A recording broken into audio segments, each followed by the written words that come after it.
Oh god, another rant video. Jesus Christ. Disclaimer. I don't want to offend anyone, I'm not shitting on anyone or anyone's opinion. This is simply a rant video where I express my subjective opinion, nothing more, nothing less. Whether you agree or disagree is up to you. Comments are open for a reason. The Amazing Digital Circus, a YouTube 3D animated series that is extremely popular due to its coming soon ending. June 19th worldwide and June 4th in cinemas like Mexico and Japan and America or something. And over the years, it was loved. But now that the series is ending, people are having more and more problems with its writing, character building, and general runtime. I personally had only warm thoughts on the whole thing, meaning the series. After binge watching Murder Drones, a previous project of Glitch Production, I was yearning for more well-made series, and gladly, there was a pilot that just came out, the pilot of TADC. It was refreshing and interesting. The animation wasn't the best looking back, but at the time, it was wonderful to look at. The characters all seemed interesting, and I wanted to get to know the world they lived in, or rather, where they were stuck in. Over the 2 years the series was made, both the animation and the plot developed, and it always managed to entertain me. Now in the Big 26, people started criticizing the show for favoritism towards certain characters, and the little screen time others were given. This is a totally valid concern, since if you like something, you want to see more of it, or vice versa. If you don't like something, you want to see less of it. So let's just go over some bullet points of the main problems people have with TADC.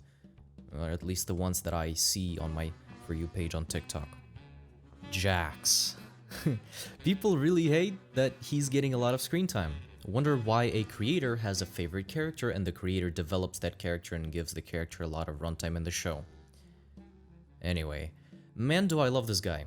And no, you don't know what kind of person I am. Though I would lie if I said I never said that to a few friends of mine. The reason I love Jax is that I believe in every single thing he does, because I know people who are just like him. You're just like me for real. And I really believe this kind of person can exist. He's like two of my friends, for God's sake.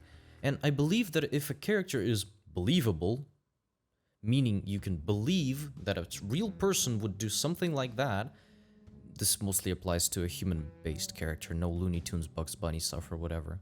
It means that the character is written well. I personally feel a great understanding of the character. He's stuck in perpetual hell with seemingly no way out, where even if he makes friends, they will die. Or he will die. It's torture, digital hell, and to add salt to the wound, the thing that runs the show doesn't clock in half the things he does to the humans and sincerely believes he is doing them a favor. I don't understand, Bubble. They want an exit, they want answers, they want something real. I give them an adventure that covers all of that, and they still hate it? So after all that torture, no way out, dead friends, and constant anxiety of forgetting your own name, and generally being a comical figure ill-fitted onto a probably already shaken up mind even before the circus, this whole cocktail of bullshit piled onto anyone won't do them any good. So it is completely understandable why he is who he is, as we see him in the actual series. But, does it excuse him? No. But two things that seem to counter each other out can be true at the same time. He is an asshole who tortures the last few bits of humanity one can find in the circus. He is terrible, a terrible person who mischaracterizes people based on his own beliefs without seeing or even trying to see the bigger picture. He's an awful human being. But would you be able to handle that? Not many people have the resolve or fortitude of mind to withstand hell come to life. Endless, meaningless, all the way until abstraction, which doesn't even feel like death, more like the next layer. And yet, he has no right. The best thing he could do is shut up, cling to what he has left, strive for hope because hope dies last, because there might not be a world for him out there, but while he's stuck, he needs to make this one better. It's a difficult task to accomplish, because when nothing matters, what's left other than self-entertainment through others suffering more then you already are. He is wrong, but I understand why he is. And I think Gooseworks did a great job at portraying this illogical, selfish, and stupid human being. But I do love Jack's slander though, that shit is hilarious. Intermission. This is something that I noticed across many projects that get big. People who follow the development of the project from the beginning are more biased to like the project, like me lol. And people who are just getting into it are not as hyped. Like Jamie Non aka Julio on TikTok. But at the end of the day, I think it just comes down to how people watch shows in general. A friend of mine liked both TADC and Murder Drones when we binge watched it last summer. Some other friends disliked TADC. Other friends were hyped for a new episode since, well, they were watching the show from the start. Weird. Little screen time. Glitch has a strict production limit of 8 to 9 episodes, I believe, where the show, even if very successful, can have more than one season consisting of 8 to 9 episodes.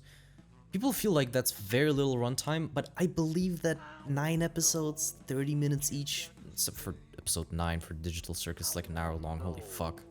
It comes out to like 2.5 movies, which is more than enough to get to know the characters and the world they live in, and how the characters interact with each other, their chemistry, if I may. But people obviously want more because their favorite character didn't get a full episode of them talking about themselves, which is fucking lol. Like, you have a story that focuses on digital hell, people trying to cope with it, each in their own way. Jax tortures others, Kinger is just insane, Zubul defies Kane at every given moment, Gangle finds remedy in connecting to Zubul and drawing, Ragatha attempts to help others cope, but fails to realize her own inability to come face to face with issues of social interactions within a situation worse than death. What do I mean by all that? Well, Jax obviously copes by making others feel worse than he does, shown throughout the entire series. Kinger is simply insane, but in his few moments of clarity, he is shown to be wise, more like a fatherly figure that guides people. Zubul hates it here, maybe more than others, and they actively avoid any activity and adventures. Later, they find remedy in connecting with Gangle. Gangle sacrifices her well-being in early episodes, being submissive and agreeable until she connects better with Zubul and finds self-value in another person's eyes. And Ragatha really wants to be a people-pleaser, hoping that by being a rug to walk over, she can make others feel better. And Pomni's based. That's it. We aren't told these things directly. They are told through action, inaction, interaction, moments spread thinly like a layer of butter on toast.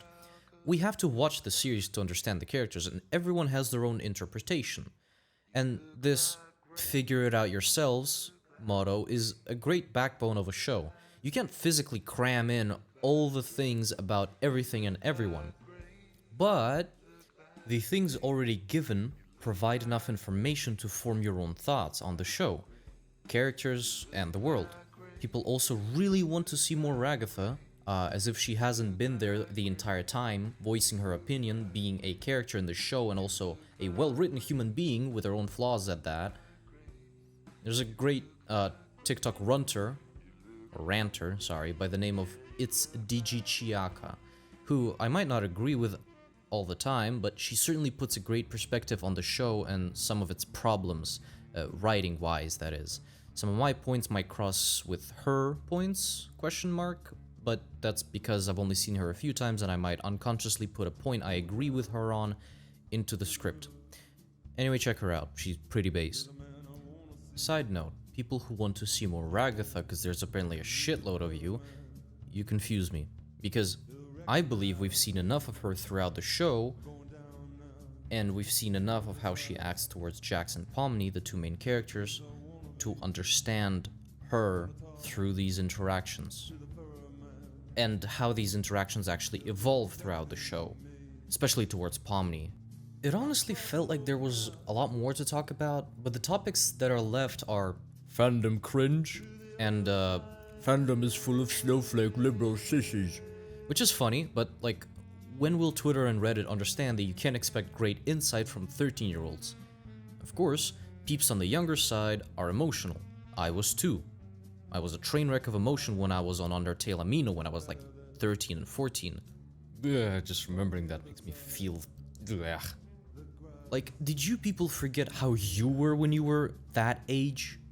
That's right, you too were cringe and emotional about things you were passionate about. Imbecile, блять. To quote Gooseworks, I believe in letting people have their fun, and the biggest thing I want this fandom not to do is get toxic and volatile towards each other for dumb reasons. It is just a silly internet cartoon after all. I feel like we should be a little more understanding towards the show creator and each other. The show has an audience, and it wouldn't have gotten that audience if it didn't do the job well. What kind of audience is that? The show doesn't choose the audience chooses the show. So maybe it's not a 10 out of 10, but it certainly does a good job of covering its main topics. So yeah, go watch it. Alright, now on to some Kerbal Space Program.